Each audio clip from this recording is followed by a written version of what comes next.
بسم اللہ الرحمن الرحیم۔ حدیث مبارک صحیح مسلم۔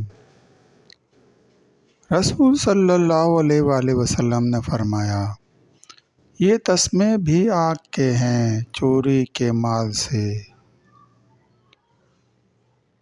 حضرت ابو ہریرہ رضی اللہ تعالیٰ عنہ سے روایت ہے کہ ہم رسول صلی اللہ علیہ وآلہ وسلم کے ساتھ خیبر کی طرف نکلے تو اللہ تعالیٰ نے ہمیں فتح عطا فرمائی، تو ہم نے سونا چاندی نہیں بلکہ اسباب، اناج اور کپڑا وغیرہ مال غنیمت میں سے لیا۔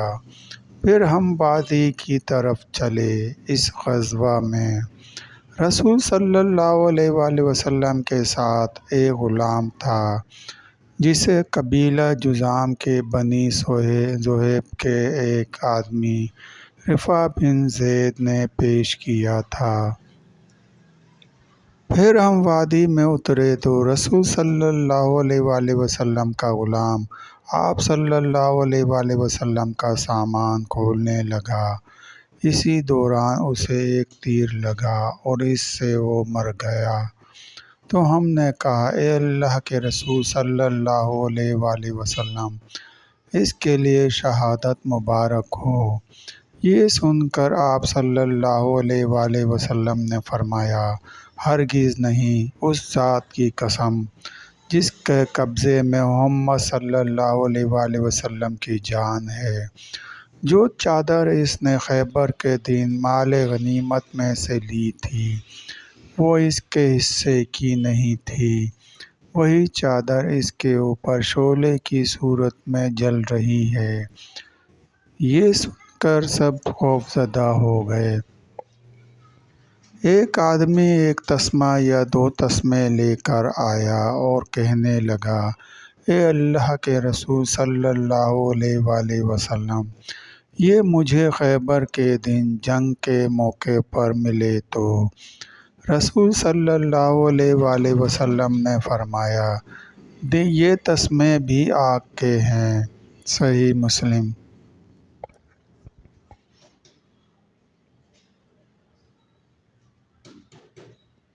خودکشی کرنے والا کافر نہیں ہوگا۔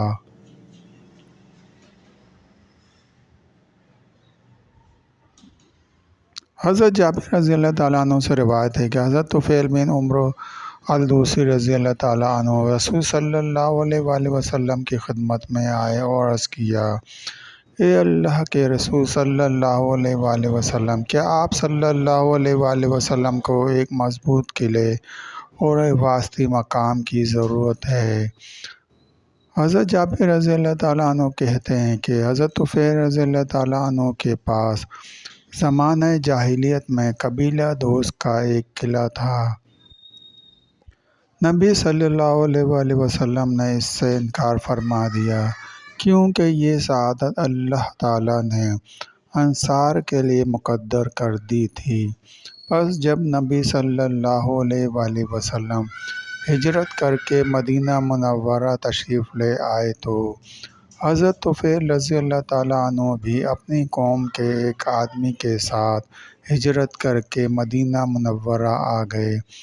حضرت طفیل رضی اللہ تعالیٰ عنہ کا ساتھی مدینہ منورہ کی آب و ہوا کے موافق نہ ہونے کی وجہ سے بیمار ہو گیا۔ جب بیماری حد سے بڑھ گئی، برداشت کے قابل نہ رہی تو اس نے اپنے تیر کے پھل سے اپنے ہاتھوں کی انگلیوں کے جوڑ کاٹ دیے، جس کی وجہ سے ہاتھوں سے خون بہنے لگا اور اس کے نتیجے میں وہ مر گیا۔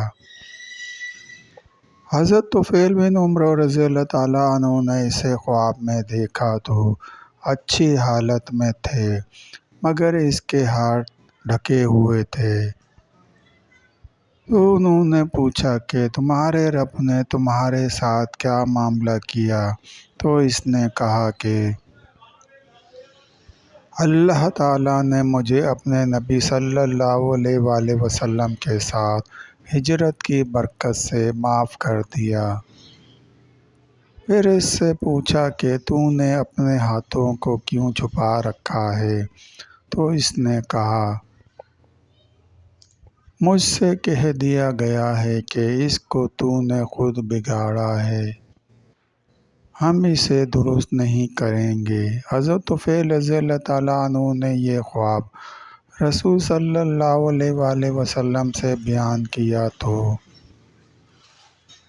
رسول صلی اللہ علیہ وآلہ وسلم نے اس کے لیے دعا فرمائی کہ اے اللہ اس کے ہاتھوں کی بھی مغفرت فرما۔ صحیح مسلم۔